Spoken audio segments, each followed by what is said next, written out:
ఏమైందిరా? ఏం ఆలోచిస్తున్నావు? వర్క్ ఉంది, అర్జెంట్ గా హైదరాబాద్ పోవాలరా. మరి పోయిరారా, దానికి ఎందుకు అంత టెన్షన్ పడుతున్నావు? మరి నా షాప్ ని ఎవరు చూసుకుంటారా?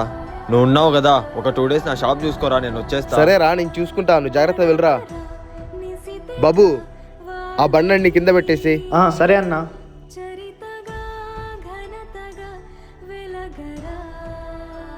అన్నా టైం అయింది, ఇంటికి వెళ్ళొస్తాను.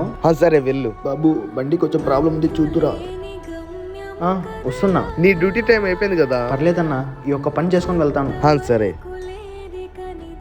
బాబు, నువ్వు చాలా కష్టపడుతున్నావు. ఇంతకు నీ పేరేంటి? నా పేరు అర్షద్ అన్నా. చదువుకుంటున్నావా లేకపోతే ఈ పనే చేస్తున్నావా? లేదన్నా, నేను బీటెక్ చేస్తున్నాను. బీటెక్ అంటే చాలా కష్టం కదా. ఒక పక్క చదువుకుంటే ఇంకో పక్క ఇది చేసుకుంటున్నావా? అవునన్నా, నేను ఒక అనాథని. నేను కష్టపడితే తప్ప నాకు కడుపు నిండదు, అందుకే ఈ పని చేస్తూ చదువుకుంటున్నా అన్నా. నువ్వు నిజంగా చాలా గ్రేట్ అయ్యా. నీకు ఏ హెల్ప్ కావాలన్నా నన్ను అడుగు, ఒక అన్నలా చేసి చాలా థ్యాంక్స్ అన్నా. ఎవరు పట్టించుకొని ఈ రోజుల్లో ఒక అన్నలాగా మీరు నాకు హెల్ప్ చేస్తున్నారు.